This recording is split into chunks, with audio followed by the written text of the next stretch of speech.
if it was buy one for every. Oh, God. Oh, come on. It was like 100 degrees. Oh.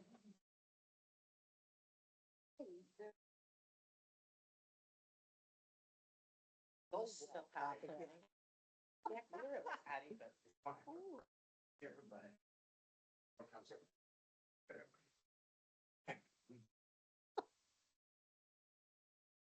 We'll get started in a minute.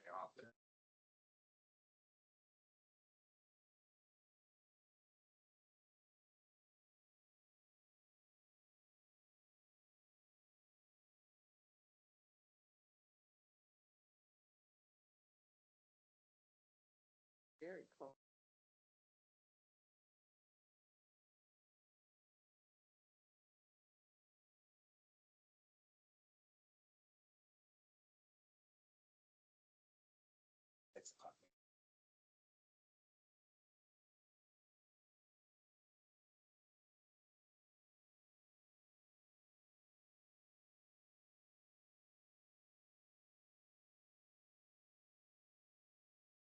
Mrs. Thomas, are you ready?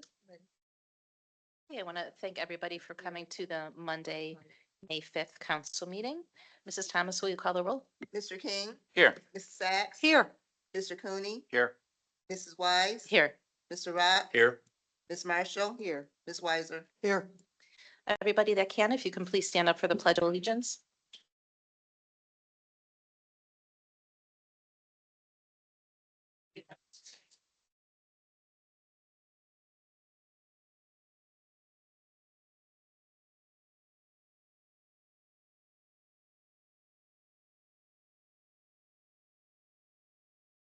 Okay, we do have the 4:21 minutes. Were there any edits or corrections? Okay, if not, is there a motion? So move. Is there a second? I'll second. A second by Mrs. Sacks. Mrs. Thomas, will you call the roll? Mr. King, Aye. Mrs. Sacks. Aye. Mr. Cooney. Aye. Mrs. Wise. Aye. Mr. Rock. Aye. Ms. Marshall. Aye. Ms. Weiser. Aye. And does anyone have any additions or removals from the agenda? Okay, are there any comments from the audience? Seeing as there is not, the mayor is not here today. Mr. Law Director, are there any, do you have a report from him at all? I think Ms. Fisher wants to read the. Oh, I'm sorry, I didn't see you there. That's okay. Yes, good evening. Mayor has asked me to read his report tonight. On behalf of Mayor Michael Dillon Brennan, I, Deanna Bremer Fisher, present the mayor's report for this evening's meeting. Mayor Brennan is traveling as part of a delegation of Northeast Ohio mayors and city managers on a mission of economic and sustainable development and goodwill between our region and our state's largest trading partner, Canada. This evening, the mayor is in Montreal. The Sustainable Home Fair. The second annual Sustainable Home Fair was a success.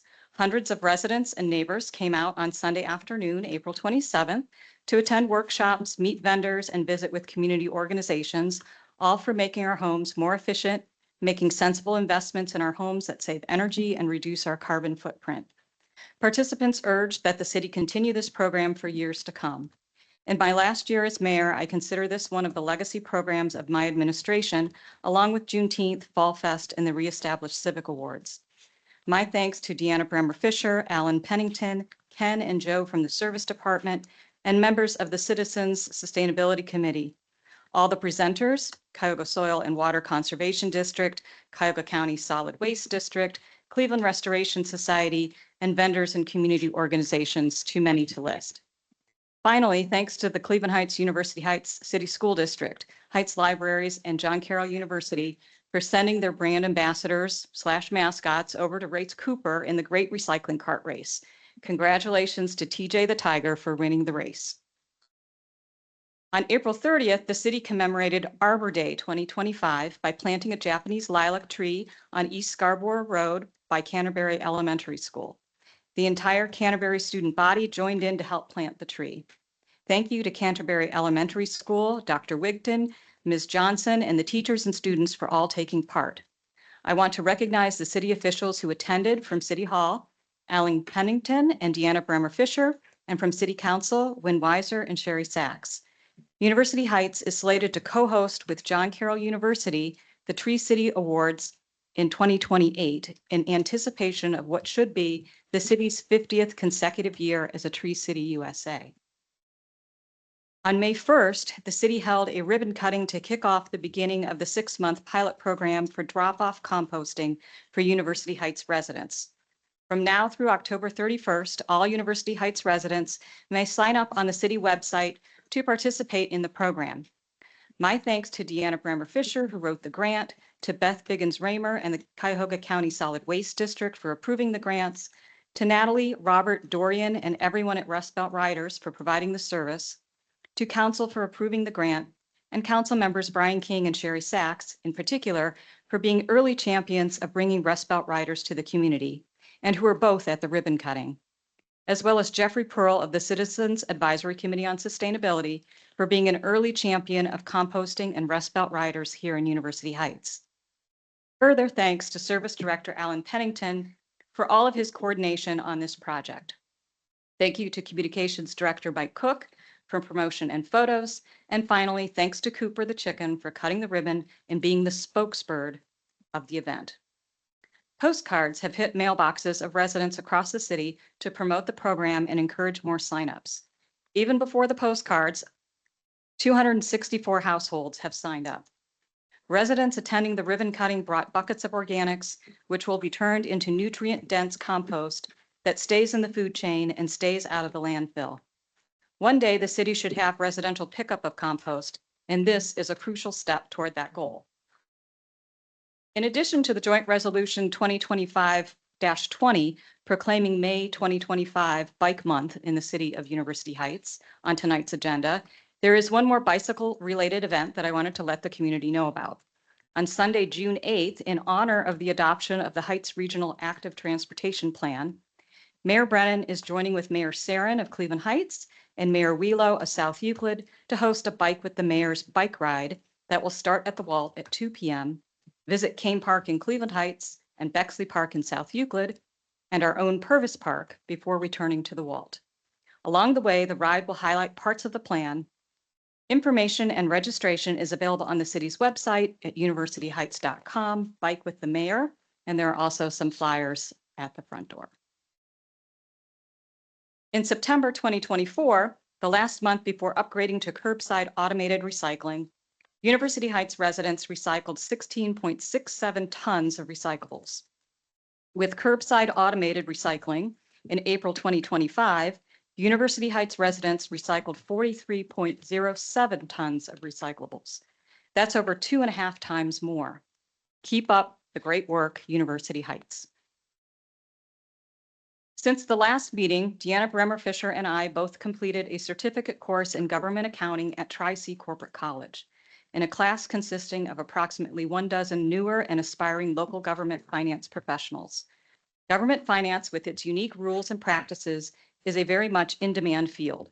There is a shortage of qualified professionals in this field in our region. This course has enhanced the base of understanding I have gained over the years working with Dennis Kennedy and our team in the finance department. Today marks the first official day of Chuck Steinley as the Assistant Service Director of the city. Mr. Steinley is a 17-year veteran of the service department and a well-known quantity at the city, where he has served at a high level with distinction. When Chuck expressed his interest in the position, he was the natural and obvious choice to be promoted from within. Thank you for your continued service to the residents of University Heights in this new role, Mr. Steinley. Dennis Kennedy officially retired as City Finance Director on April 30th, 2025. Today, we rehired Mr. Kennedy to serve as Finance Director on a full-time basis for a limited period of time over the course of the next few weeks as we transition to our next Finance Director. More on that at the next meeting.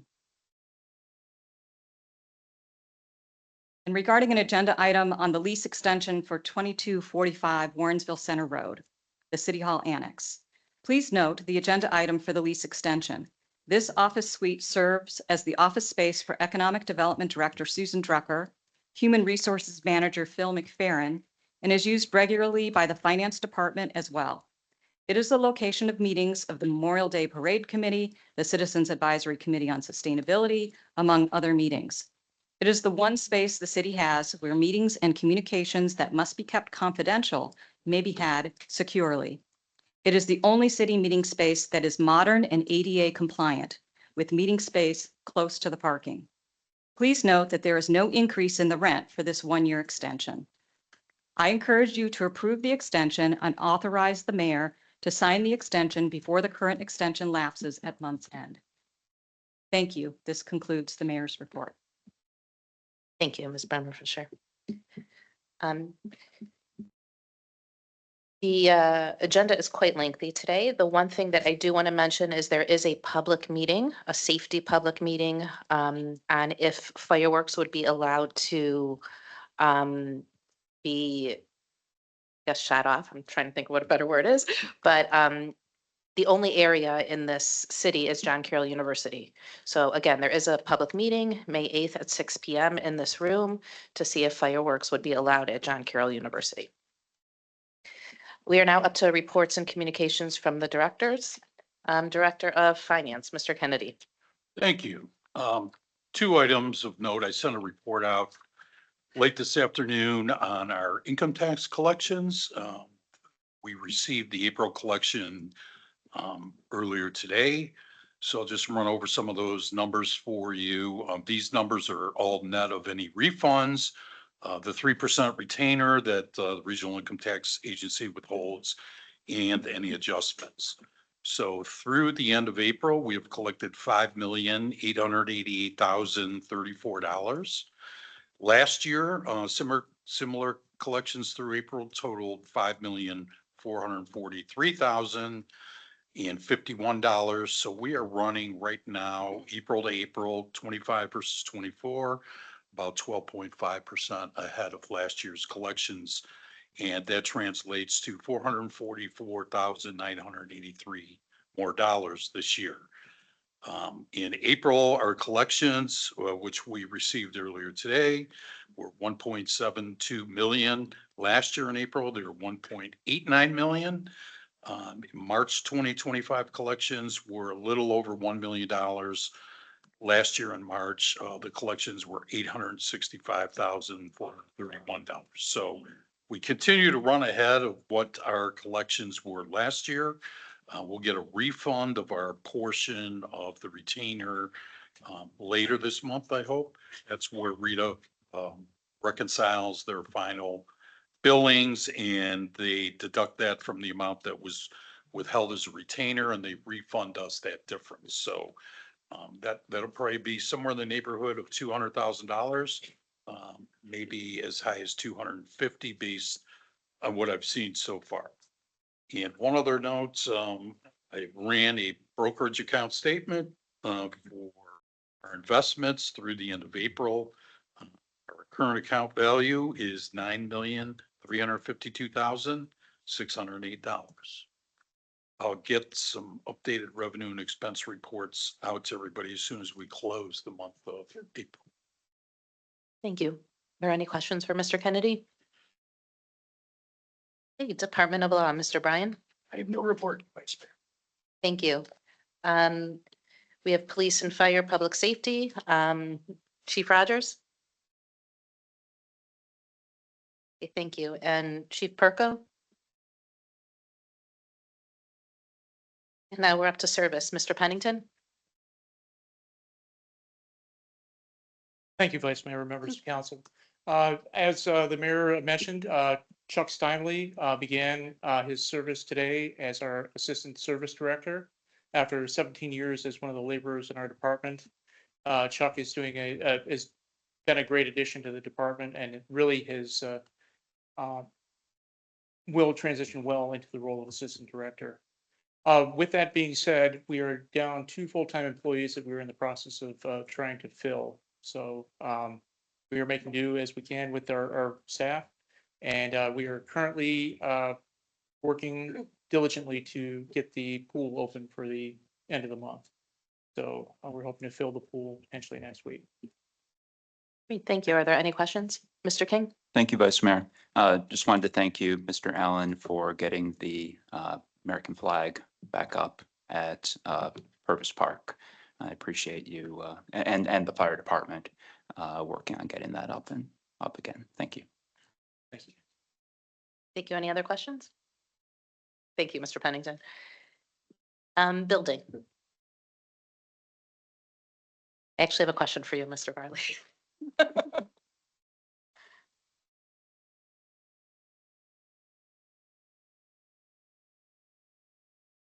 I was just wondering, I know we were told that Bell Tower would be starting the permitting process for to start with the demolition of part of the garage. Have they submitted any type of permit work yet? I have not received any permit for that work yet. No.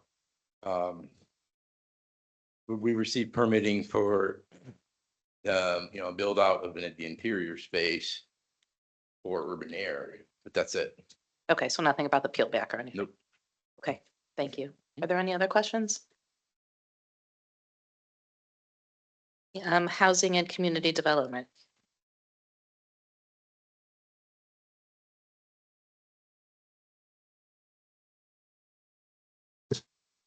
Good evening. I just wanted to give a few updates on what the department was working on. The exterior inspections began May 1st and will conclude at the end of July. The department, to provide some clarity for the exterior maintenance program, the department is also working on changes and updates to the website. As of Friday, he began implementing changes, including a few major updates.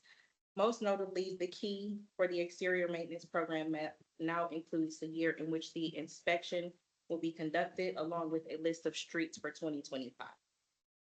The other item, I'll report on that because it's on the agenda for the landscapers. Thank you. Are there any other questions for Ms. Davis? No. Okay, thank you. City engineer.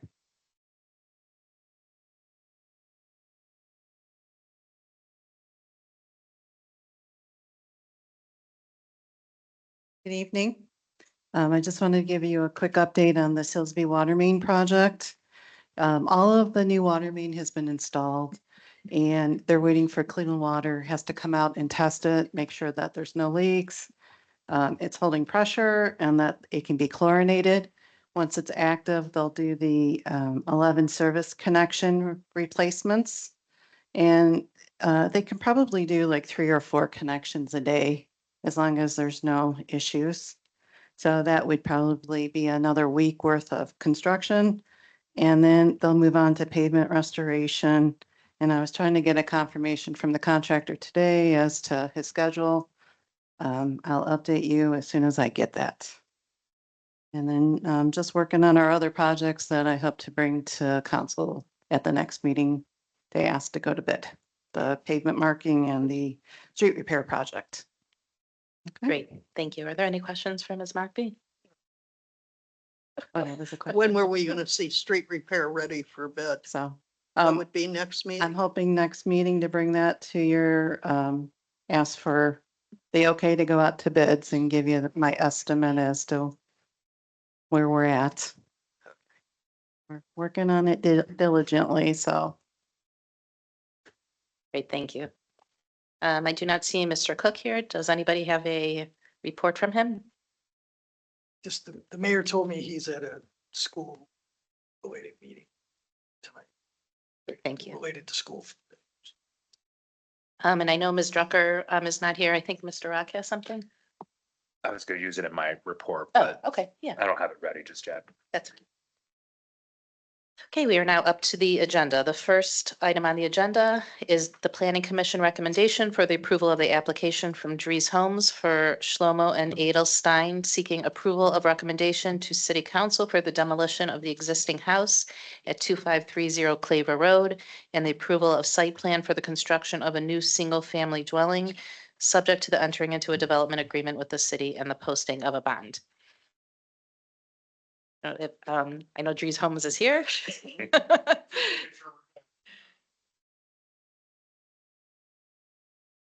the Board of Zoning Appeals and Architectural Review Board.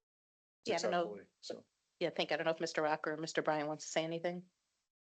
Yes, they received approval from all 3 bodies, there's just a 2.3% lot coverage variance, I think up to 27.3% and 2-bedroom basements that apply with the building code. So Yeah, that's pretty much it. Okay, great. Yeah. Are there any questions? Is there a motion? I'll make the motion to approve the planning commission recommendation. Is there a second? I'll second. Okay, Mrs. Thomas, will you call the roll? Mr. King, Aye. Mrs. Sacks, Aye. Mr. Cooney. Aye. Mrs. Wise. Aye. Mr. Rock. Aye. Ms. Marshall. Aye. Ms. Weiser. Aye. Thank you so much. Thank you. Letter B, Planning Commission recommendation for the passage of ordinance 2025-07, establishing section 1280.14 of the zoning code prohibiting the manufacture, distribution, storage, and sale of fireworks. We do need to take this off the table because it was referred to Planning Commission. So if we could first have a motion to take it off the table. So moved. Second. Second by Mr. King. Mrs. Thomas, will you call a roll? Mr. King, Aye. Mrs. Sacks. Aye. Mr. Cooney. Aye. Mrs. Wise. Aye. Mr. Rock. Aye. Ms. Marshall. Aye. Ms. Weiser. Aye. And Mr. Brian, did you want to say anything about this? just that planning commission recommended passage. Yeah, so it's just for the public. It's exactly what it says, the prohibiting of manufacture, distribution, storage, and sale of fireworks in the city. Yeah, there was really no discussion on it. It was approved unanimously. Okay, are there any other comments? Is there a motion? So moved. Is there a second? I'll second. Second by Ms. Marshall. Mrs. Thomas, will you call the roll? Mr. King, Aye. Mrs. Sacks. Aye. Mr. Cooney. Aye. Mrs. Wise. Aye. Mr. Rock. Aye. Ms. Marshall. Aye. Ms. Weiser. Aye. Okay, letter C, resolution 2025-20 proclaiming May 2025 Bike Month in the city of University Heights. And I know that sponsored by Mr. King, and if you would like to read the proclamation. Thank you, Vice Mayor. All right, so I will read the resolution. A resolution proclaiming May 2025 Bike Month in the city of University Heights. Whereas bicycling is a sociable, healthy, green, and economical mode of travel, and whereas the state of Ohio recognizes bicycles as valid vehicles for use on all University Heights roads, and whereas University Heights streets and buildings are ideally arranged in a compact, well-connected pattern, making it easy to walk and bike to businesses, schools, and recreational and cultural facilities, and whereas University Heights continues to assess its transportation network and connections to other cities, finding grants for projects that improve the safety and comfort of bicyclists. And whereas University Heights in May of 2024 modernized sections of the city traffic code relating to bicycles to reduce barriers to entry and reflect best practices recommended by the League of American Cyclists. And whereas University Heights, in collaboration with the cities of Cleveland Heights and South Euclid, adopted the Heights Regional Active Transportation Plan as a guiding document for future decisions related to safety improvements for all modes of transportation and bicycle and pedestrian infrastructure and programming. And whereas the Northeast Ohio Regional Coordinating Association has awarded the cities of University Heights and Cleveland Heights with $385,000 in grant funding to improve Taylor Road for all road users, including pedestrians and bicyclists. And whereas educating cyclists on the proper and safe operation of bicycles and motorists on how to properly share roads with bicyclists, including our school children, is important to ensure the safety and well-being of all. And whereas the League of American Bicyclists, Bike Cleveland, the Heights Bicycle Coalition, and Transportation, Recreation, Fitness bicyclists in University Heights and other cities are promoting greater public awareness of cycling during the month of May through events such as Bike to Work Week on May 12th through the 18th, Bike to Work Day on Friday, May 16th, and Bike to School Day on May 7th, which brings attention to the importance of creating safe routes to schools. And whereas the Ride of Silence will take place in Greater Cleveland on Wednesday, May 21st, in which University Heights will participate with hundreds of other cities internationally to honor those killed or injured while riding on public streets, and can be observed by joining participants who will ride from John Carroll University in University Heights to University Heights or University Hospital, where they will join other Cleveland area riders for a memorial presentation. Now therefore be it resolved by the Council of the City of University Heights, Ohio, that Section 1, the mayor and city council do hereby proclaim May 2025 to be Bike Month in the city of University Heights. This city encourages all residents to review the laws and regulations governing bicycle safety and to use a bicycle for transportation, especially for trips within the city of University Heights. Section 2, notice of passage of this resolution shall be given by publishing the title and abstract of its contents prepared by the law director once in a newspaper of general circulation in the city of University Heights and on the city's social media. So that's the contents of the resolution. I did want to talk just a little bit more about the Ride of Silence. I'll once again be leading that ride for the Heights Bicycle Coalition this year. The ride is a solemn event to memorialize those who've been injured or killed in traffic violence. The ride is on Wednesday, May 21st, and we will gather at 6:30 p.m. in the parking lot at the southeast end of the Dolan Science Center. It's a 5-mile ride to University Hospital, and I will be guiding people back to John Carroll. All are welcome to join. So with that, I will make a motion to pass a resolution proclaiming May 2025 Bike Month in the city of University Heights. Thank you, Mr. King. Is there a second? I'll second. Second by Ms. Marshall. Mrs. Thomas, will you call the roll?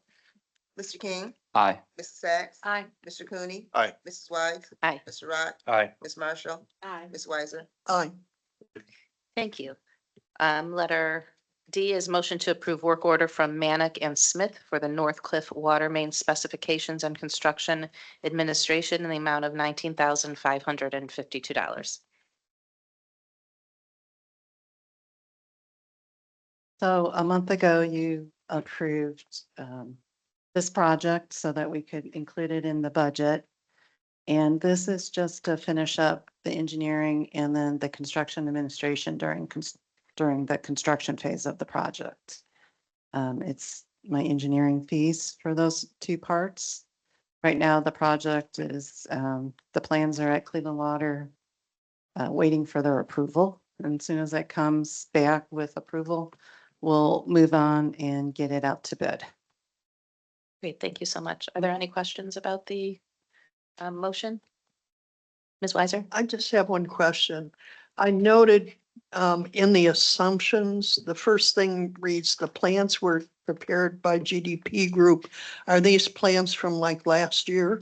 Well, they had the chance to take a look at them and do some revisions to them. So they did update them to current standards. Okay, And they did do the design work. At the time, it was a combined project, Saybrook and Northcliffe. this is the one that got split off. Yeah, so this Okay, has been just shelved. Thank you for the Mhm. clarification. I appreciate No it. problem. Thank you, Ms. Weiser. Are there any other questions? Okay, I will make a motion to approve the work order. Is there a second? Second, Mrs. Thomas, will you call the roll? Mr. King, Aye. Mrs. Sacks. Aye. Mr. Cooney. Aye. Mrs. Wise, Aye. Mr. Rock. Aye. Ms. Marshall. Aye. Ms. Weiser. aye. Thank you, Ms. McAbey. Letter E is motion to authorize the mayor to execute the Spalding Leasing Office lease extension for the period of 1 year from June 1st, 2025 through May 31st, 2025 for the lease of Suite 105 at 2245 Warrensville Center Road. As Ms. Bremer Fisher mentioned in the mayor's report, there is no increase in the rent and it is a needed space. A lot of meetings are held there as well as some employees actually have their workstations there. Are there any questions, comments? Bless you. Thank you. Okay, is there a motion? So moved. Is there a second? I'll second. Second by Mr. Cooney. Mrs. Thomas, will you call the roll? Mr. King, Aye. Mrs. Sacks. Aye. Mr. Cooney. Aye. Mrs. Wise. Aye. Mr. Rock, Aye. Ms. Marshall. Aye. Ms. Weiser. Aye. Okay, thank you. Letter F is a resolution 2025-22, authorizing the mayor to enter into community reinvestment area agreement with John Carroll University related to the Gateway North project. We did have some background on this a couple meetings back. Mr. Bryan, did you want to expound on anything? Sure, this is Vice Mayor related to a portion of the Gateway North project. John Carroll is requesting a 15-year, 50% tax abatement on two parcels that would be part of the project. One would be the ground floor portion of the building that would house the three proposed retail tenants and the commercial parking lot adjacent to that. It's my understanding that John Carroll's had discussions with the county about the configuration of all the parcels and the development, and this was done in consultation with the county, and this is the actual agreement is up for authorization this evening. Resolution. Okay, thank you. And I did see that the school board information is in here as well.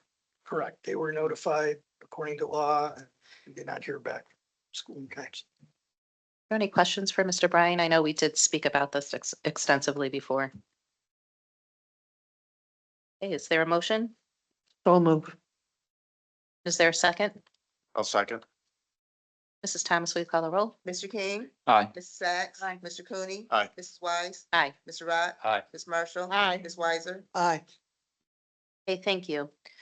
Letter G, ordinance 2025-04, amending section 412.06 of the traffic code related to parades, events, assemblages, processions, and races on public and city streets and declaring an emergency. We first have to take this off the table since it was referred to Council of the Whole. I will make a motion. Is there a second? A second. Mrs. Thomas, will you call the roll? Mr. King, Aye. Mrs. Sacks. Aye. Mr. Cooney. Aye. Mrs. Wise. Aye. Mr. Rock. Aye. Ms. Marshall. Aye. Ms. Weiser. Aye. So we had a lengthy discussion in the Council of the Whole meeting regarding by this ordinance introduced by the mayor. We made, I wouldn't say significant changes, but definitely made this ordinance clearer and more robust. A few of the changes from the original was that it's the Director of Public Safety that is the decision maker on this. We also have 60 days for an event to file to determine if a permit should be issued, and if there's a group that is 25 or less, that is 30 days. We also carved out a piece where if there is a local, state, federal, or world event that needed a short notice in terms of either protesting or just gathering, that will be up to the Director of Public Safety to have a quick turnaround, less than 30 days, hopefully sooner. We also updated the fee structure slightly, where any nonprofit entity or CH public schools and private schools, CHUH parent teacher organizations, or UH colleges and universities based in University Heights will have no fee. And then the fee structure is at a maximum of $1,500 for other organizations.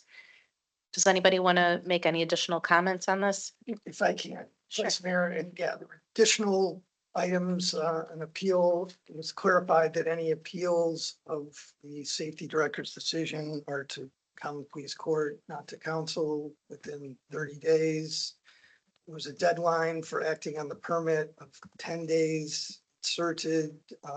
Chief Rogers reached out to me last week about that, expressing some concern that that was not enough time for the chiefs and the safety director to review the permit and make a decision. So he is asking that that be lengthened to a longer period of time. The mayor also called me this morning expressing that same concern. So that 10 days, was it specifically stated in here? I don't remember a 10-day, which paragraph is that in? It's about halfway down section B. It's in section B. That's fine. The Director of Public Safety shall make a determination on the Yeah. application within 10 days of the date on which the application is filed. I do not recall there even being a discussion in regards to 10 days for the application. I don't, So we also did have I'm sorry, I should, right? yeah, sure. Thank you, Vice Mayor. There's the sentence prior to that. For events involving 25 or less people, applications shall be filed not less than 30 days before the time intended for such parade, event, procession, assemblage, or race. We did have a brief discussion on that, but we did defer back to Chief Perko and Rogers, and we moved that to have uniformity is supposed to be 60 days, regardless of the size of the event. Yeah, so I spoke to the law director who circled around, and we felt that that was a good compromise considering some council members were not comfortable with the 60 days. So for small events like that, the manpower should not be as difficult to ascertain. Well, my concern is that we had a pretty healthy discussion. We were in agreement. That was not part of the discussion that it would be regardless for the 25 or less people. We agreed to 60 days because that's what, based on the recommendation for Chief Rogers and Chief Perko, that it would be 60 days. So I'm a little concerned that we came to an agreement and then when we get this on the agenda, it's inserted in there without any discussion So there from the committee. I hear what you're saying, but I'm not sure if you recall, there wasn't consensus on the council side. There were 2 members that were not comfortable with that. So that's why I spoke to the law director afterwards. Okay, so are we going to remove that? So I personally am comfortable keeping that in. We should have a discussion about this also, in addition to the 10 days piece of how we want to work with that. Ms. Weiser? Let me clarify my position on that. I clearly said I was not in agreement with what you had proposed to leave that in. I made it very, very clear when we had the council the whole meeting, so there wasn't a full consensus regarding it. I will be very honest with you. I firmly believe if it is 25 people or less, that 30 days is more than enough. I think asking for 60 days for the planning for a very small group is outside the window of the amount of time that it really should take. And I'm probably not going to move off of that. And that's for that part. So just let me clarify that so that because you're reading this into the record, I was very, very clear. I did not agree with that. Thank you, Ms. Weiser. Vice Mayor? Yeah. My concern is that I understand it wasn't full consensus, but we were comfortable enough at 60 days, regardless of the size of the event. And so. But not everyone was. That's Well, why you know, I spoke to the law But that's the director. whole point of taking this in the committee, so we're not debating this during a council meeting again. So It was, you could have 25 people. If they do a 5K race, you could have 500 people do a 5K race. The planning is still the same. So I hear where you're coming from, and we did have a discussion on this. After speaking with the law director and knowing that there were council members that were not in favor of that, I think this is a healthy solution to a very small event. You can disagree with that. That's fine. Okay, I would like to hear from Chief Perko and Chief Rogers in regards to the size of the event. If 30 days would be an appropriate amount of time. Okay. Chiefs, do you mind coming to the podium?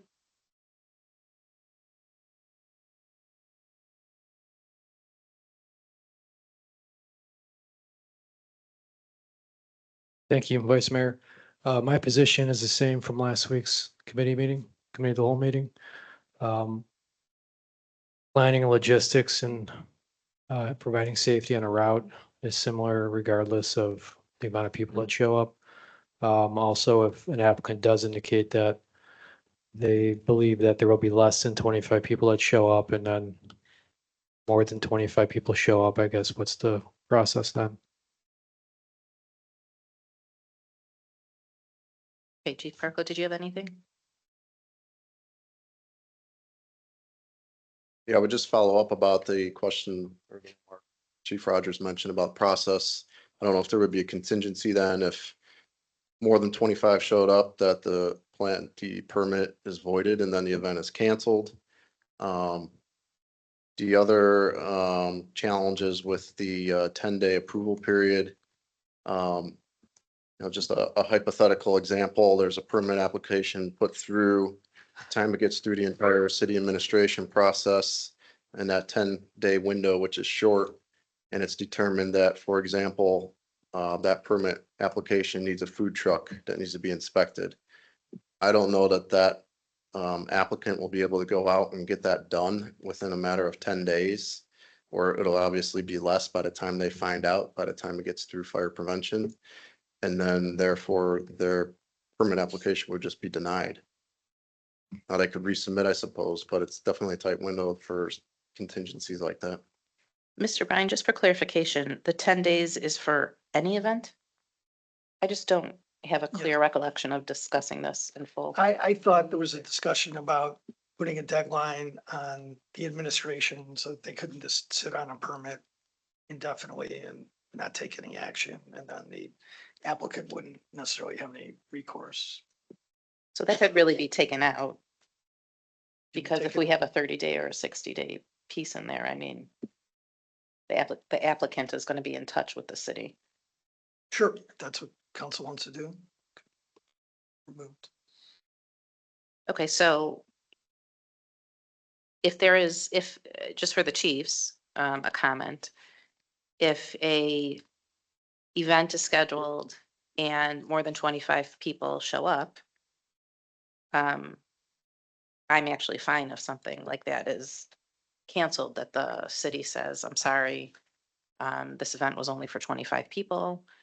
Not one of these quick,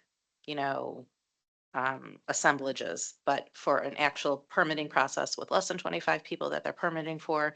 And if more people, show up, then I don't have a problem since they only permitted for 25 or less. I don't know what other council members feel about that, if that would put you more at ease. Ms. Weiser? I would point out that at some point, we need to trust that people aren't lying to us. If a group comes in and it's a small group of 25 or less, and they have a small event that would be required under this ordinance, are you saying that we should immediately assume that they're going to come in with more than 25 people? Is that what you're saying? Are you assuming that? No, I'm saying if they're permitted for 25 and 100 show up, So you're assuming 100 would show up if they came in and asked for a permit for 25. I'm not trying to debate this with you, Chief. I'm trying to point out something. That bit about the small groups is that there are real small groups that might want to do something within the city and want to request a permit. To turn around and say, well, maybe 100 will show up. Well, maybe 200 will show up, says, we do not believe that you actually have 25 people and came in to get a permit for 25 people. And we're prejudging people who we don't even know yet. Ms. Weiser, I think maybe, and Chief, tell me if I'm wrong, when the police and fire are actually there at the event, and if they see more than 25 people are there, they would cancel it, not They can beforehand. cancel. Yeah, I don't. Is that what I- you were I don't saying? have a problem with it being canceled. Starters, I'm not saying that I'm judging anybody. It's about planning. That's what this is about. And having the contingencies of manpower for each department and barriers and recreational things like toilets and all that stuff to make sure that the city's planned for the event size. That's all I'm getting at. And if the event size on a permit, even on a 60-day notice, was 25, are you planning for 100? No, we would plan for the amount on. So the you'd be permit. planning for 25. Okay.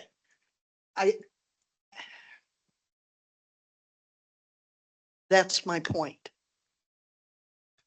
Ms. Vice Marshall? Mayor, and if I would just add, if that's gonna be the case, I would just recommend we put on the application that, you know, you're permitted for 25 or less people.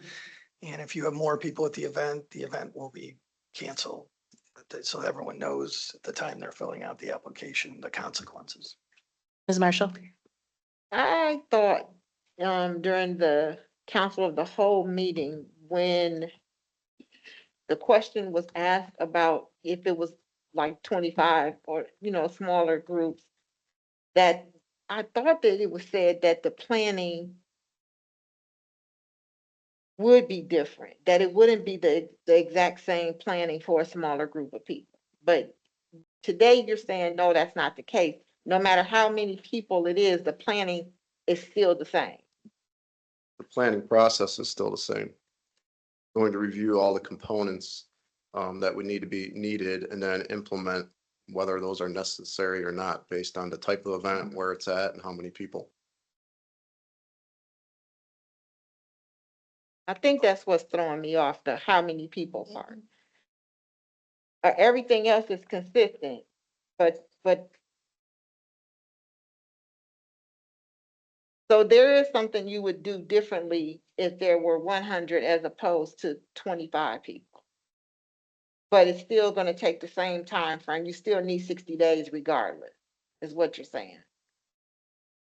It's not as much as the amount of time that looks at every individual plan. It's the fact that as an administration that's doing this collectively with everything else going on is the amount of time to get these types of things processed. For an example, what it looks like on Shaker's ordinance, these get referred to their recreation department. And their department at glance looks like it has about 15 people in it. That's prior to it ever going to any of the other city service departments. But we don't have that issue. Exactly. So Well, it takes we some also time can't compare commitment ourselves to on Shaker. behalf of all the department heads to put this together and process everything. Mr. Cooney? Yeah, I it's the same, I had the same issue. We need to listen to those that are doing the work. The number of people does not matter. They're recommending 60 days. They're the ones going to put it together. But one of the reasons we went from 30 to 60, because if there is an issue, the time for that event to react to it, if it's 30 days, that doesn't give them any time to come up with a counter plan. It's very little time. 60 days allows A, for the first responders to review the safety plan, and B, if there's any communication or changes that has to get made, that allows for that event time to make those adjustments. This is actually a benefit to those that are proposing the event, regardless of size. So 60 days as standard, regardless of size of the event, based on the recommendations from the fire and the police, is we should follow their lead. That's what we should do. We're not doing the work. We're not setting the plan. They're doing the work. So Vice- Ms. Sachs had her hand up, but Chief Rogers? Chief Roger, I was gonna adjust it. We're gonna respond directly to Mr. Yes, you comment Please that. do that. I just want to reiterate a comment I made last week at the committee of the whole is our city has seemed to be having more events than we've ever had. As a result of that, over the past year, we were able to work with our union reps to establish a process to ensure that we're not constantly ordering officers to work events in the city. And that product was a process in collaboration with the union reps in the city or the police department administration where we would post side jobs to work these events. We'd have to give them at least 30 days notice, 30 days before the event to sign up for it. And then anything after 30 days prior to an event, we would then give any outstanding or unfilled security resource positions that are not filled back to the requester or the vendor to fill themselves with private security. So that was discussed at the last meeting last week where we will ensure that 30 days prior to an event, we know for sure if we have enough resources from our own department to work it. And if not, we give the requester 30 days in adequate time to fill those resources if we can. Thank you, Chief. Ms. Sacks? Okay, thank you. Thank you very much for this discussion. I have a couple of different questions. So the first question is about the time period. So 60 days is the maximum amount of time. It could be less than that. Is that correct?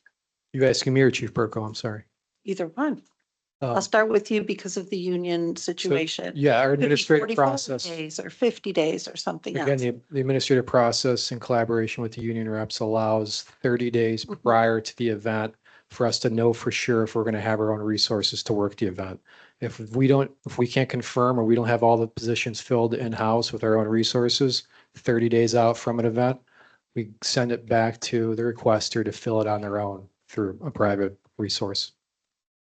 Okay. 60 days is like a season to me. You know, it's the summer. It's quite an ample amount of time. I wonder if that's something to consider for union negotiations in the future. If we're finding that it's a problem for our residents or even, that just something to put out there. And I'm also wondering about the number of people. So it's like 1 to 25 and then 26 to like 2,000. So maybe there's some understanding. I can't imagine that dozens versus hundreds versus, I mean, I've seen quotes about 2,000 people at an event that, published, more than that even. I can't imagine it's the same amount of power that's needed and latrines and all kinds of things. So perhaps there's some, a little more to that. And then some kind of leeway, if a 26th person shows up, are you really needing more? Maybe there's something to consider there. Can I respond? Please.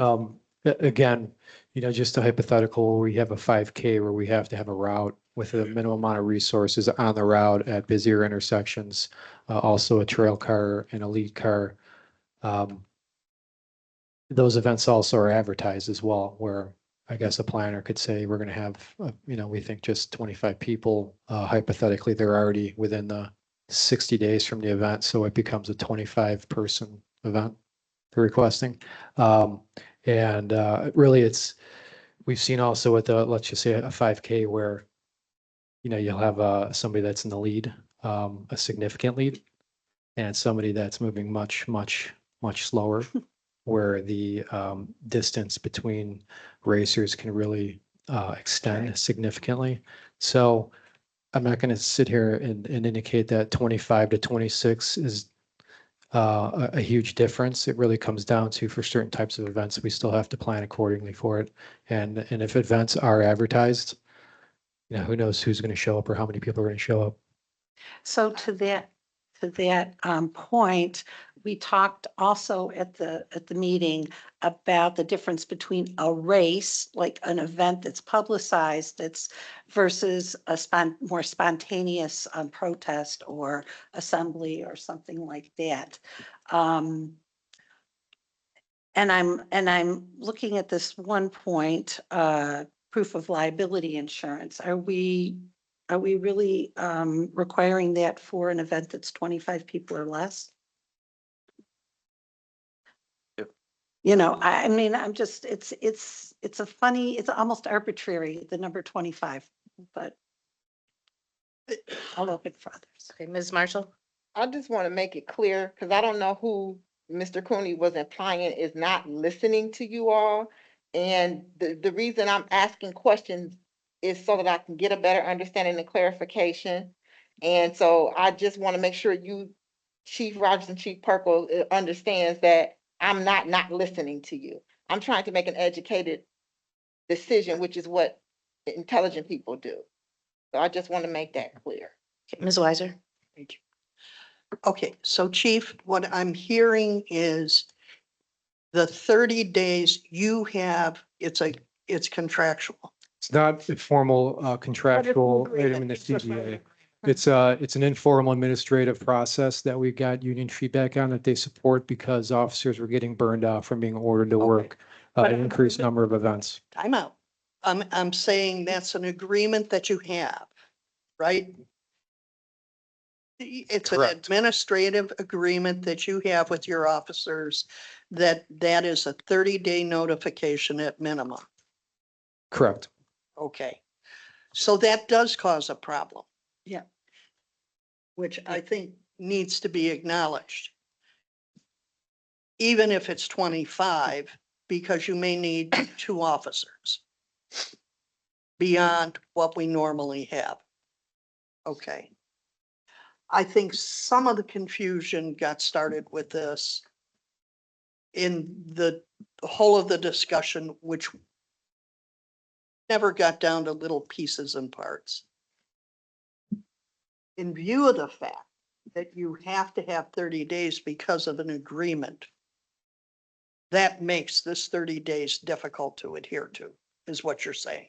Yes, it does. And again, Okay. I just want to clarify again, it's not a formal CBA agreement. It's an administrative process for Right. union input that we have implemented. Right, and I understand that it's administrative, and I thank you for working with your officers, because we don't want to overload them because they have to stay sharp on their shifts. And we recognize what your department does, takes attention to detail and the ability to respond. That's not an issue. But because of that, that does make this 30 days difficult to adhere to and becomes problematic. I think in that regard, then I'm comfortable with potentially going to 45 or 60. I do think, and I still have some concerns about the overall time. And I do wish that perhaps we might find ways to work this stuff through a little bit faster for groups. I would hope that you would do that, especially for the smaller groups, to get them moved along so they don't get lost in the administrative morass. Thank you, Ms. Weiser. Ms. Marshall? So now that I have a more clear understanding, because as I stated earlier, I understood that there was a difference. That I thought that both chiefs said that it was a difference if it was a smaller group of people. Since it's the exact same process, no matter how many people, I am comfortable with removing the 30 days. Okay, so thank you, Ms. Marshall.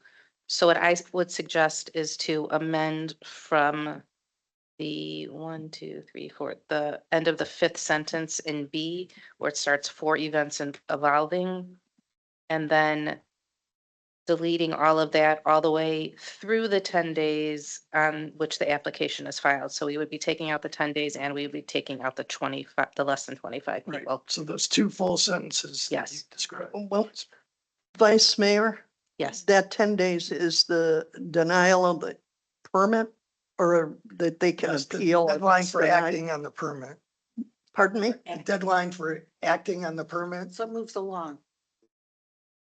The chiefs said that that was a barrier for them as well.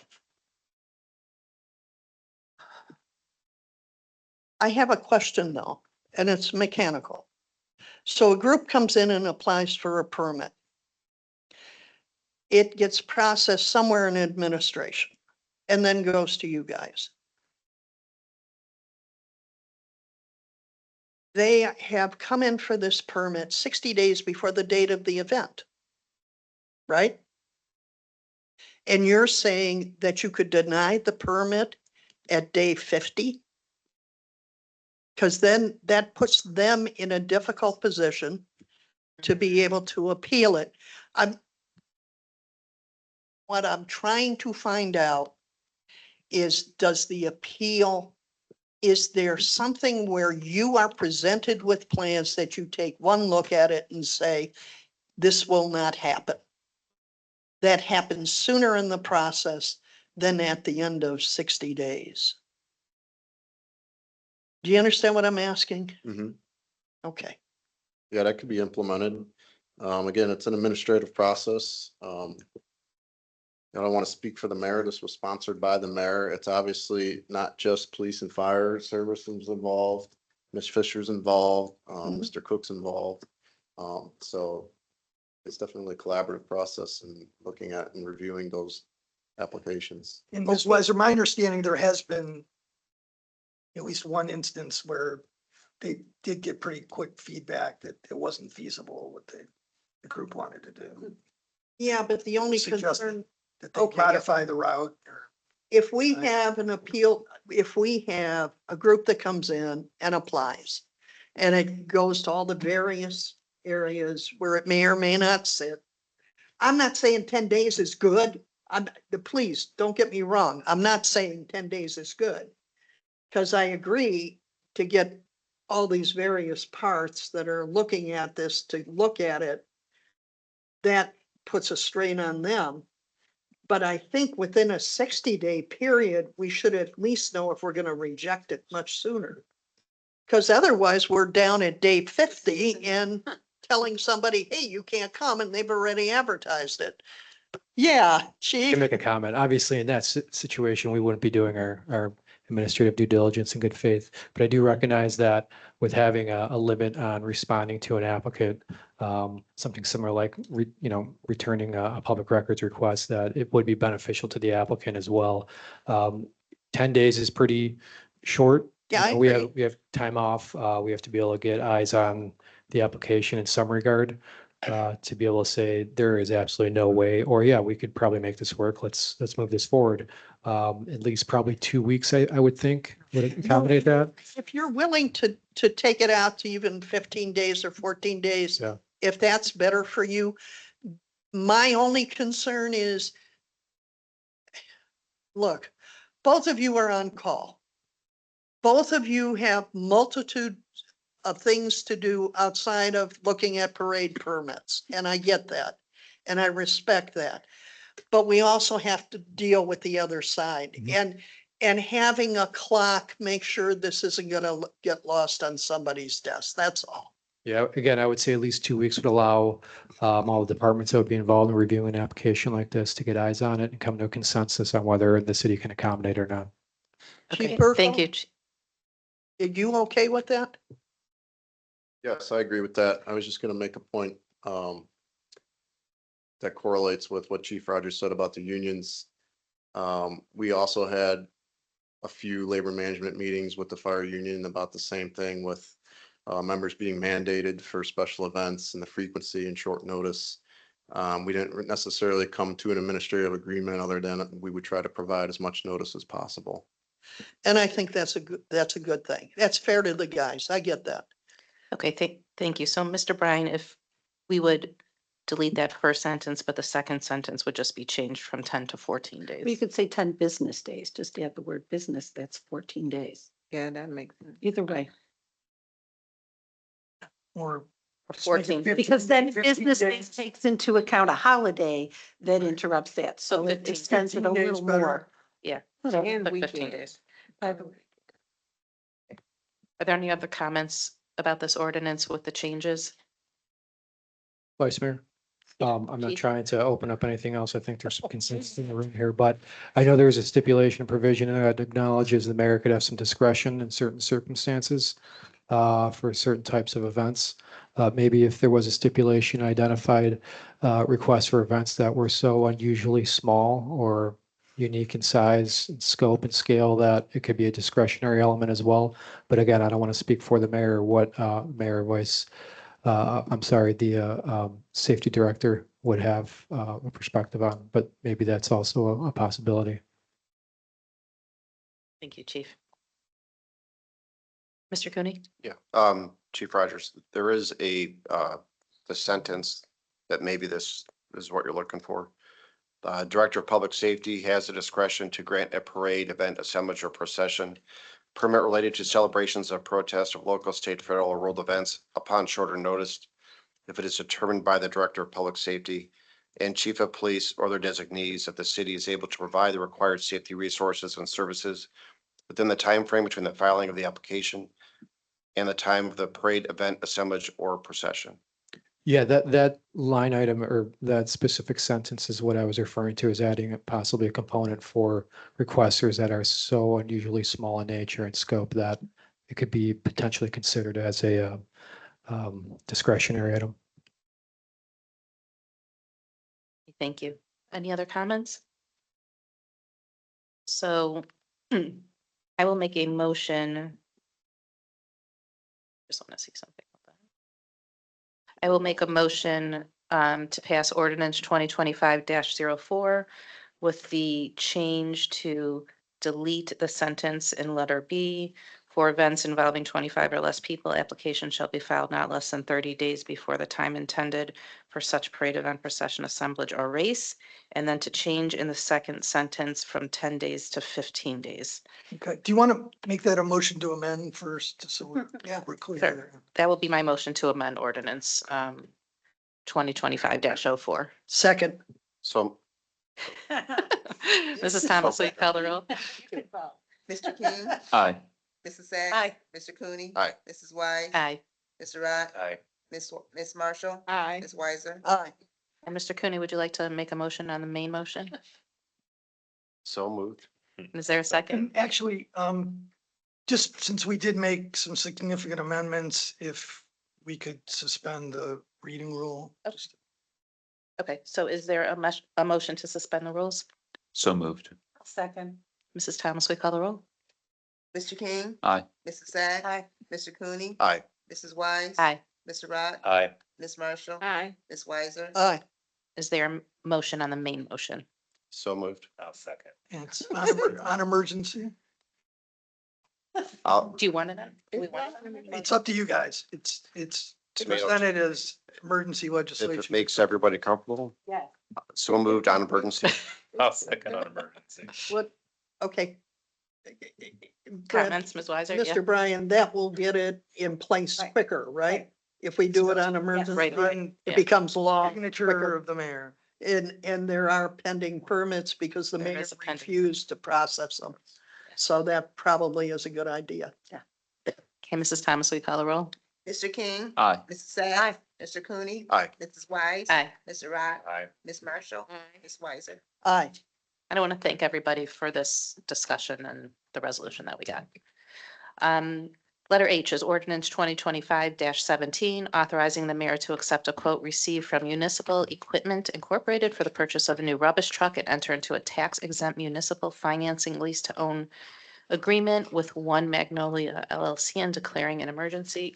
This is on second reading. We did ask Mr. Pennington for additional information, which he provided, and I thank you very much. Does anyone have any questions on the documents that were sent to us?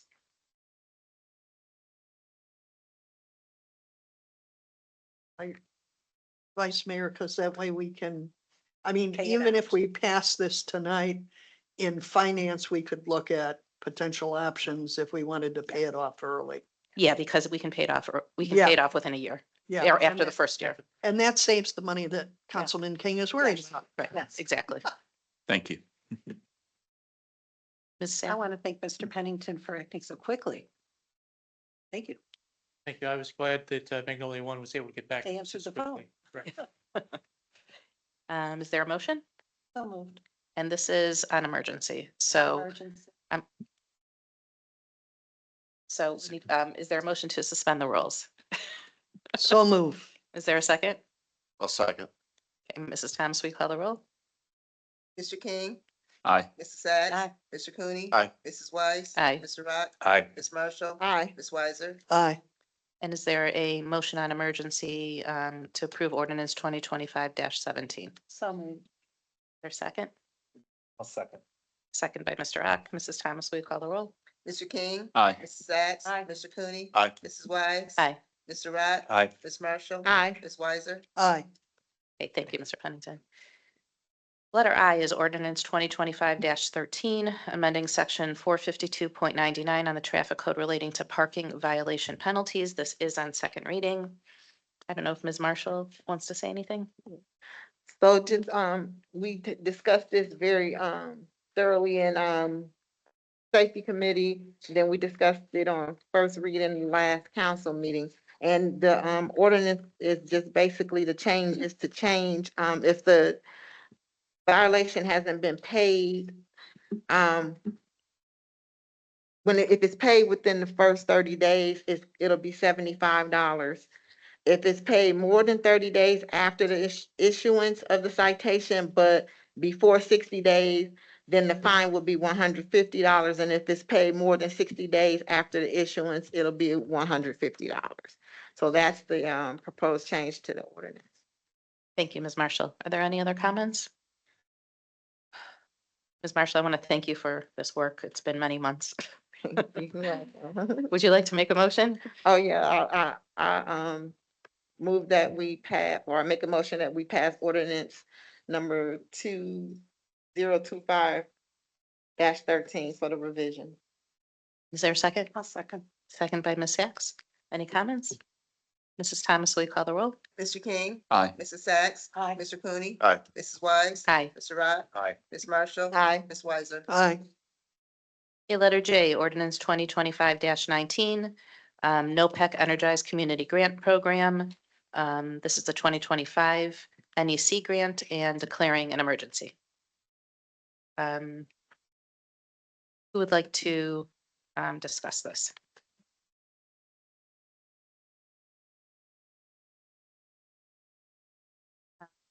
So this is a $30,221 award from NOPEC for 2025. This is their Energized Community Grant Program. So these dollars can be used for projects that increase energy efficiency or upgrades to energy infrastructure. So for example, the funds that we received last year, or actually the funds that were going to expire last year in November, we used to purchase the new bike racks that are being installed currently throughout the city. So what this does is just accept the Speak up, grant please. award. Okay, to the Can you speak in the microphone, please? Yes. Okay, thank you. So this grant, tonight, we're just asking you to approve and accept the 2025 award. In November, we'll have a project that will use the 2023 grant that was accepted back then, allocated to a particular project. So there's no project tonight for this. It's just accepting the award from NOPEC. What ideas do you have for projects? Well, it's difficult for us because we don't have new facilities. Typically, these types of dollars would be invested in facilities to do energy efficient upgrades. But as I mentioned last year, we used the funds to purchase bike racks, and that was approved by NOPEC. We could. They've got a list actually of different projects, including purchasing an electric vehicle or leasing an electric vehicle. I think we've already installed LED lighting, but that also could be an option. Could also be an option, I think, to do some sort of trade-in program. I believe some surrounding cities have done some trade-ins of electric lawn equipment. So when people bring in their old gas-powered or diesel-powered equipment, they can get a rebate for switching to electric. So there's a number of things that we could do.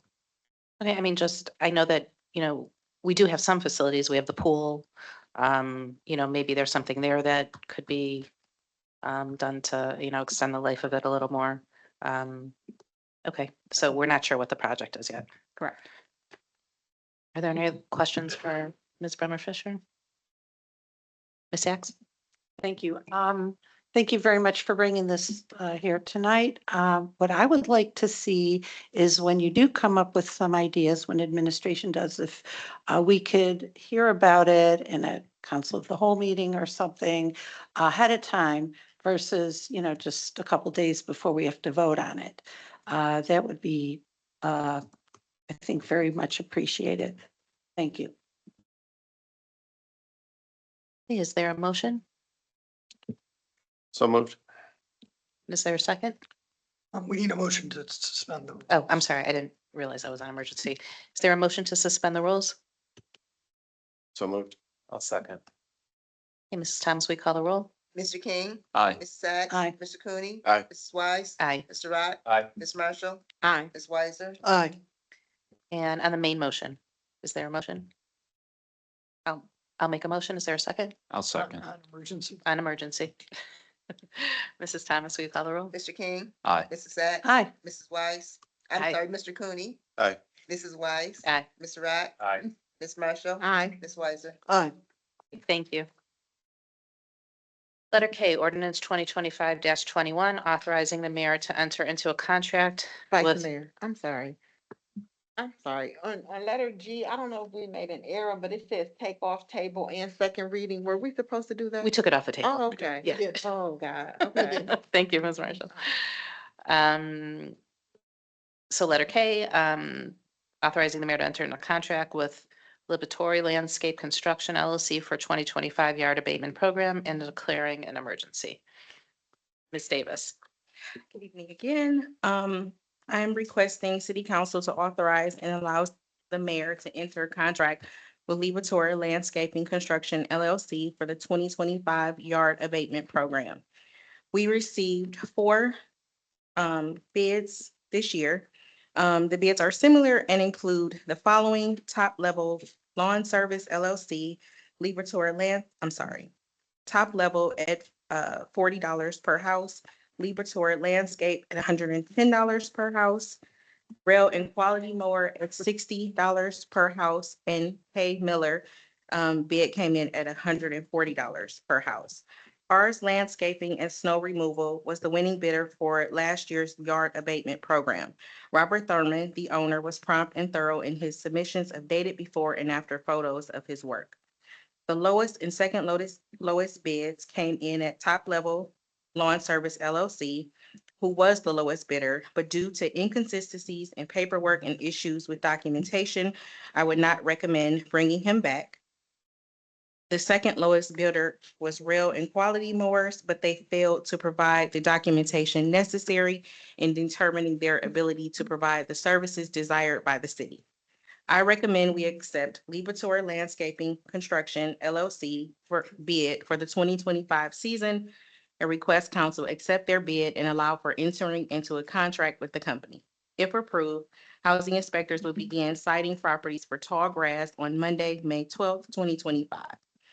Liberatory Landscaping Construction LLC has 4 vehicles, which includes 3 trucks and a car in their fleet.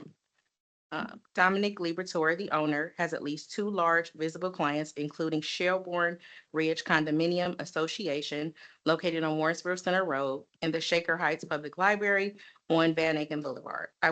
When the report was printed, I was unable to reach the references, but as of today, I heard back from all 3 of them, and they highly recommend him for the contract. Thank you, Ms. Davis. I just have a couple questions. When was this sent to be bid out? The dates were, it was advertised April 10th through the 17th, and bids closed on the 25th. Okay, so I guess number one is I would suggest if we can send this out much earlier, like in January or February, because you already want to start in the middle of next week, May 12th. So that's, if we say no today, you can't start that. The second question I have is, I'm really, really uncomfortable charging residents $110. What kind of documentation did Top Level and Rel and Quality not give? The top level was the inconsistency. So I believe that we used them from 2019 to 2022, but there was inconsistencies in paperwork. It was the rail and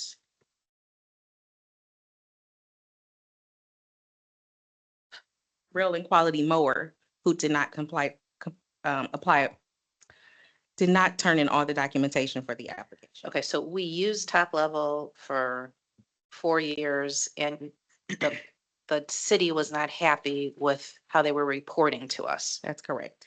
Okay, and REL did not turn in proper bidding documentation. That's correct. Was it egregious? Like, I mean, like you couldn't compare, like, do you remember? There offhand? was nothing to compare. I did not receive the references and I did not receive the equipment either. And did you call them back and I ask them? did. I requested that information. I did not receive it. Okay, again, I'm not sure what to do because I'm really uncomfortable with the 110 number. I don't know how anyone else feels. Ms. Weiser? You noted that ours landscaping and snow removal did the cutting last year and apparently was no problem. Is there a reason why they didn't bid? I don't know. Was there any attempt to contact them to see if I they did would not. submit a bid? I did not. I'm with the vice mayor. I'm exceedingly, $110 for the cut. I believe the fine is 100, is it not?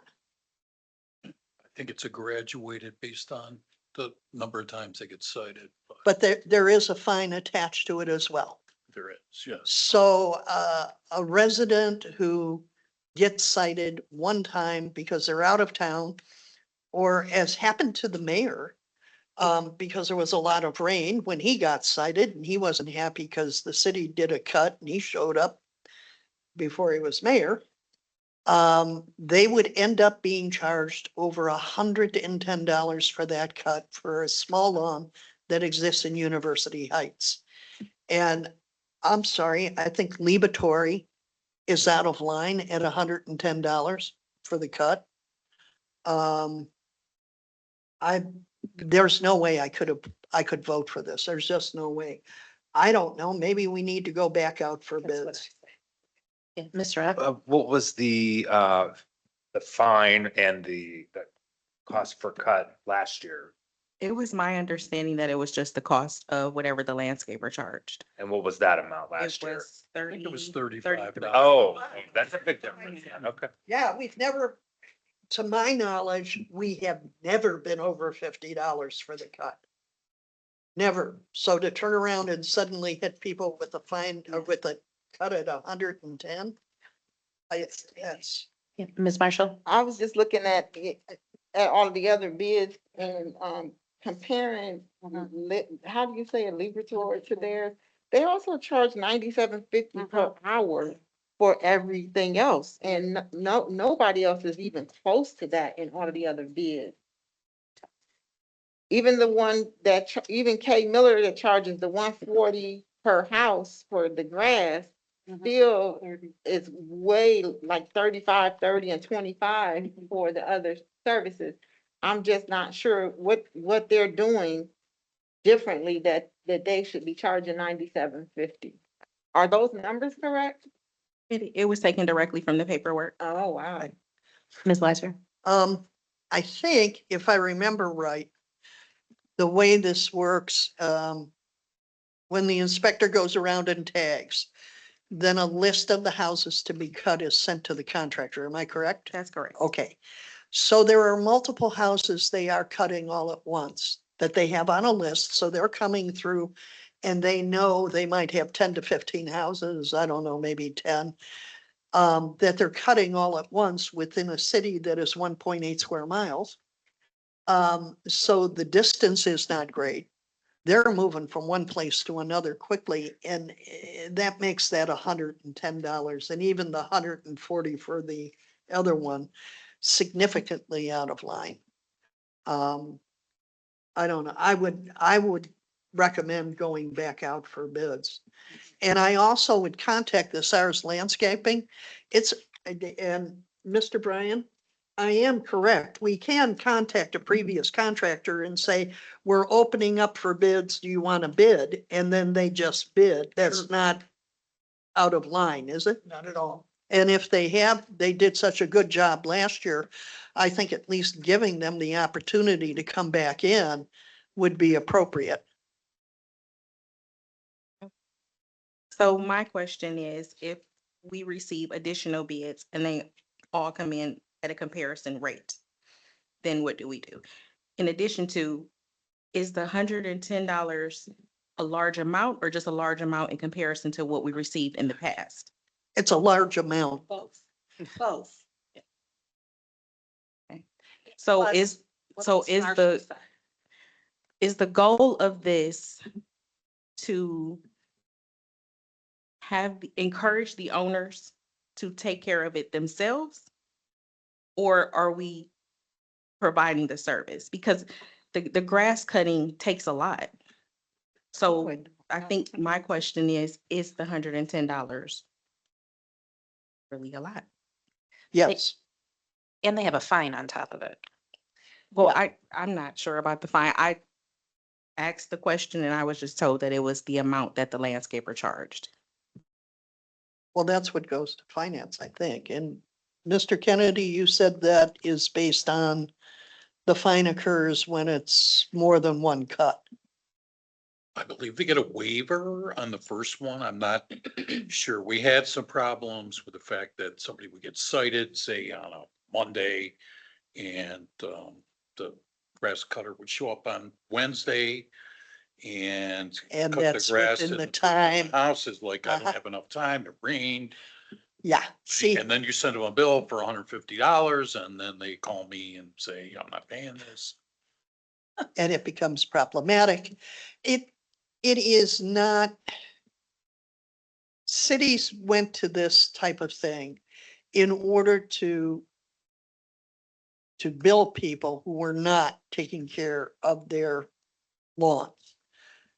We always have a group in looking at what we flipped to assessments last year.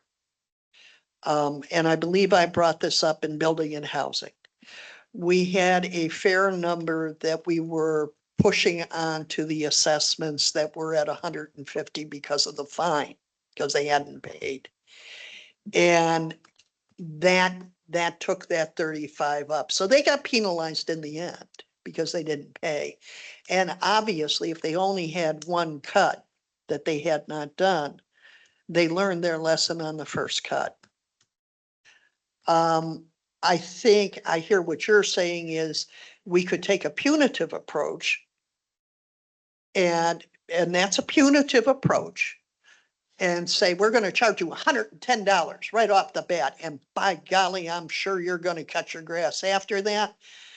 And I don't think that flies too well. I think a lot of people get tagged. And for reasons, as Mr. Kennedy just said, if you get tagged on a Monday, you got 3 days, which means it's through Wednesday. And if that grass cutter shows up on Wednesday, that person still has that day. We had an incident where a back got cut and the front had been cut by the owner. So that was an issue. There are things that occur with this then the city is being exceedingly punitive. And they're the people that paid the taxes that support the departments, support our employees. So there is a point at which we also have to balance that out as well, Markel. Understood, but if we think about after the warning for a trash can, it's $75. There's a lot of labor that goes into the yard. Well, that's a contractual thing. That is the company that we hires labor, not ours. They're bidding because we are offering them a contract that extends far greater than the cut here, cut there, cut here that they would get to cut grass. and have to move from place to place. We're giving them guaranteed at the X amount per year. They're making a profit on it. That's a profit-making business. We're citing our residents because we're attempting to keep something under control. The other issue that we're about to bump into is, and this happens also, especially with residents that believe in no mow May. And we've had residents that have appealed to the mayor and all of that gets waived. The city still has to pay for the cut. So I would point out that it also could boomerang and cost us a chunk. Thank you, Ms. Weiser. We have 3 questions over here. Mr. King? Thank you, Vice Mayor. I just looked up our code from 1084 titled Weeds, 1084.04, about halfway down. The full cost and expense of abating such nuisance, plus a penalty of $100 for the first offense and $200 for the second offense. So we might be administratively waiving that $100 charge, but It's there. yeah, I mean, I just speculating on that bid. I don't even know if it's a serious bid. Like, did they want it? I mean, sure, they would do it for that price, but you know, the punitive aspect of it,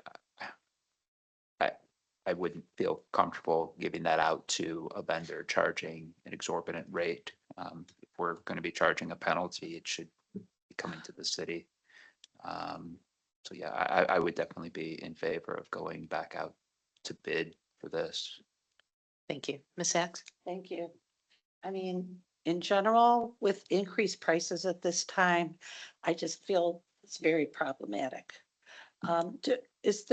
Do we have any understanding, do we track at all why people say they haven't, why we observe or they haven't cut their lawns? I mean, it could be something like they're on vacation or they're in rehab or something happened, injury or illness unanticipated, or just they didn't cut their lawn.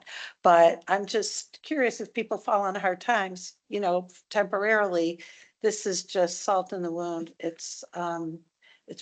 I think it's pretty exorbitant. Thank you, Ms. Sacks. Mr. Cooney? All right, so I see there, we should either vote to either approve or reject the contract or, move at the table. Yeah, Mr. Brian, if we table it, can we ask Ms. Davis to go back out for bid, or should we just reject it? No, we can't really extend the bid deadline. So I think, as Mr. Cooney said, the options would be to reject all bids and direct the director to go out for new bids.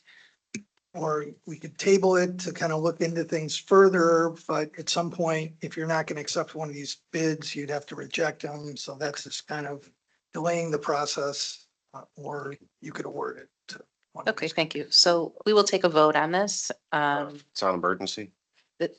This is an emergency, yes. So is there a motion to suspend the rules? So moved. Is there a second? Second. Second by Ms. Weiser. Mrs. Thomas, we call the roll? Mr. King? Aye. Mrs. Sacks? Aye. Mr. Cooney? Aye. Mrs. Wise? Aye. Mr. Rod? Aye. Ms. Marshall? Aye. Ms. Weiser? Aye. And is there a motion to pass ordinance 2025-21? So moved. Second. On emergency. Wait, to I pass don't the ordinance? understand. No, You said. have that- No, you could say No, no, Clarification. Please. authorizing the mayor. to Yeah, enter into a we contract. actually have to defeat this. yes. Because we've all said we're not going to vote for it. We have to make the motion to approve, and then we vote no, which eliminates this whole ordinance. Correct. Correct. Okay, who made the first motion, Mr. Cooney? Yes. And who seconded On it? suspension, On Just emergency? emergency. To ordinance 2025 authorizing the mayor to enter into a contract with the Livermore Landscape Construction LLC for the 2025 yard abatement program, declaring an emergency on emergency. Okay, Second. second by Ms. Weiser. Mrs. Thomas, we call a roll? Mr. King, Nay. Mrs. Sacks, Nay. Mr. Cooney, Nay. Mrs. Wise. Nay. Mr. Rock, Nay. Ms. Marshall, Nay. Ms. Weiser. Nay. Okay, so Ms. Davis, I would like it if you can go back out for bid. Do we, Uh, yeah, I Yeah. would recommend, I don't know exactly the bid documents, I haven't seen them, but I would, to be safe, reject all, somebody should do a motion to reject Okay. the submitted A bids. motion to what? And To motion to reject. reject the bids that were submitted Oh, and, gotcha. and request the director to go out for a new bidding process. So move. Well, we have to add it to the agenda, correct? Yes. Okay, so, Oh, we'll add it under, so is there a L. motion to add letter L? A Okay. motion to reject all bids and request the director to go out for new bids? So moved. Is there a Second. second? we, Okay, Mrs. Thomas, we call the roll? Mr. King, Aye. Mrs. Sacks, Mr. Cooney, Aye. Mrs. Wise. Aye. Mr. Rock, Aye. Ms. Marshall, Aye. Ms. Weiser. aye. Thank you, Ms. Davis. And if you can also call RS Landscaping, since we were happy with them this year. Okay. And if there's anyone else we know that work in other communities or have time or anyone suggests, there's nothing wrong with sending the bid packet right directly out to them and to say, you know, please bid if you're interested. If you know anyone else that might be interested, pass it along to them. And so we can get as many bids as possible. Can I make one final comment? Ms. Davis? There are some LLCs that own homes that don't cut their lawns because they're vacant. Those are the ones that get penalized, and that's the stuff, we've had some fairly hefty additions to the assessments because of it. So they get swept up. They get penalized.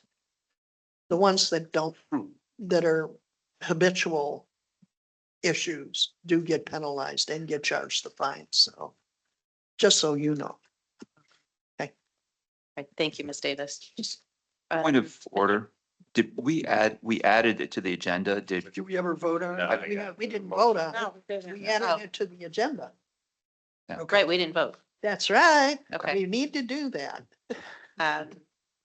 Is there a motion to, So move. We know what that motion Seconded. is gonna be.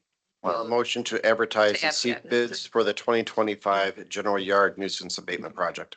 Right, and reject the And- submitted bids. Well, We we did did that that. already. We did that. No, this is that. No, We that's, rejected the one bid. yep. We did. and reject the all of them? current bids? All of Uh-huh. them. And reject all bids. Okay, Ms. Thomas, do you have that Yeah, the correct? Yeah, I have it listed. Okay, so Mr. Cooney made the Cooney motion, Made the motion. and is there a second? Thank you. Second. Mr. King, thank you. We can always count on you for picking up those nuances. Mrs. Thomas, will you call the roll? Mr. King, aye. Mrs. Sacks. Aye. Mr. Cooney, Aye. Mrs. Wise. Aye. Mr. Rock, Aye. Ms. Marshall. Aye. Ms. Weiser. Aye. Mr. Bryan, is there a need for an executive session? There's not. Okay, we're now up to the committees, building and housing. There'll be a meeting at 6 PM before the next council meeting. The agenda is being finalized and will be out. I've requested a draft of an ordinance from the law director, and hopefully I'll have that all out to you before that meeting so we can discuss it and maybe potentially get it into council that night. Thank you, Ms. Weiser. Community outreach? Thank you, Vice Mayor. Following the committee of the whole meeting that we had last Monday, Starfish made some adjustments to the sound system here. They reduced the volume on the speakers here, and we have had no feedback this evening. And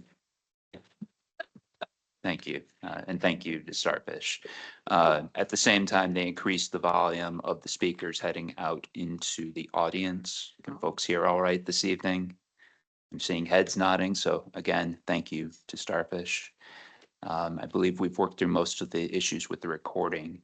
I'm still waiting for them to get back to me on an issue with how the videos save. I'm waiting on that issue to be resolved before I hand off the meeting creation and things like that to the clerk of council and having a training session as members of council have requested. Have you been able to find out how to upload this stuff to? Yes, so that the next thing I was going to mention, I reached out again to Mr. Cook to start uploading the meetings again to YouTube. I saw today that he had uploaded several meetings. However, they're from the Zoom.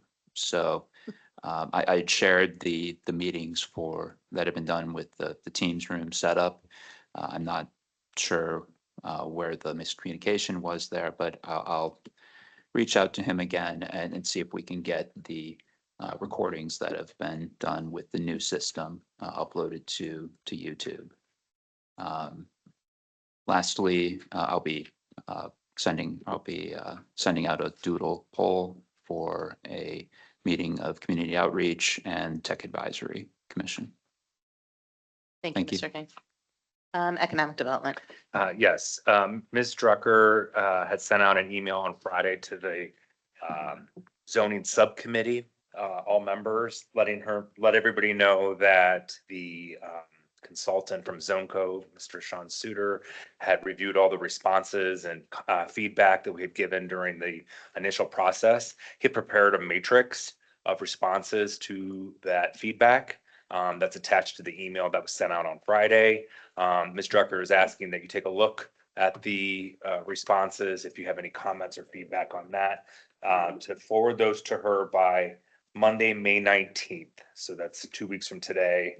She's going to consolidate all the responses and forward it to Mr. Suter in one file. And then from there, he'll be able to make the next draft. Thank you, Mr. Rock.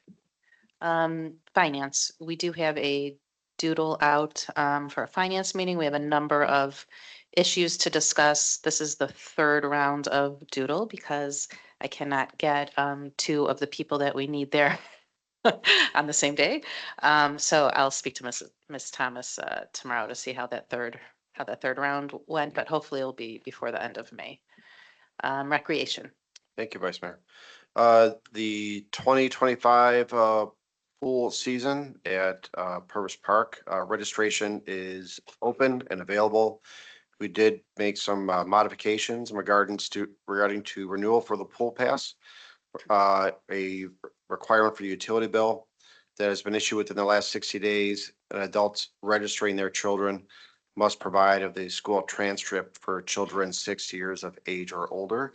Part of the reason is we're looking to update the records, make sure there are current residents that are at the pool, and we're hoping for a hot summer and lots of fun days at Purvis Park.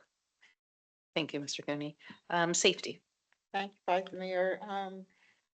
We, just a reminder that we have on Thursday, a public hearing regarding the fireworks ordinance, and it's at 6 o'clock. And for the residents that are interested, to come out and voice their perspectives. Yeah, and I want to thank Ms. Marshall for doing this. We have very few public meetings for the entire city that have been notified. So we really want to hear the public's response to this ordinance. And service and utilities. Thank you. Monday, May 12th at 6 p.m., we'll have our Service and Utilities Committee meeting.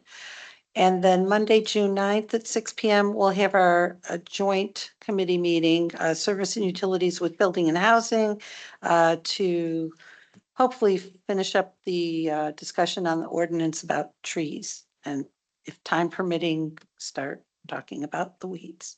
Thank you. Thank you, Ms. Sachs. And there is no Zoom discussion. there is no report for Committee of the Whole. Are there any reports for special committees? I don't have one, but I missed asking a question to Mr. Cooney. Were there any changes in the pool rates this year? Yes. And I don't necessarily need you to tell me what they were, Are they posted somewhere where they sent out, Yes, they're posted on the city website. but they weren't sent out? Sent where? I like Notified resident. notify residents. Remember, we do that on occasion. I thought we stick it in the mosaic. Was it in the mosaic? It was. I didn't see it. Yeah. It will be in the mosaic. 2 weeks. It's in 3 weeks, but Okay. that's Geez, after that's the pool. late. It's Before the before the pool pool. opens or after? Prior to. It's a minute before the. pool prior to. opens. So people need to look at the city website so they know what the rates are now. Yes, they Okay. can register with the city. If they go to the, to register at the city, they'll be posted obviously there as well. So. Okay, thank you. We do have a CIC meeting. yes. For special committees, so I wanted to make, that noticed. I think it is tomorrow. And that's at 7 PM. Is there any unfinished or miscellaneous business? Is there a motion to adjourn? So move. And is there a second? Second by Mr. King. Mrs. Thomas, will you call the roll? Mr. King? Aye. Mrs. Sacks? Aye. Mr. Cooney? Aye. Mrs. Wise? Aye. Mr. Rock? Aye. Mr. Marshall? Aye. Ms. Weiser? Aye. Want to thank everybody for coming.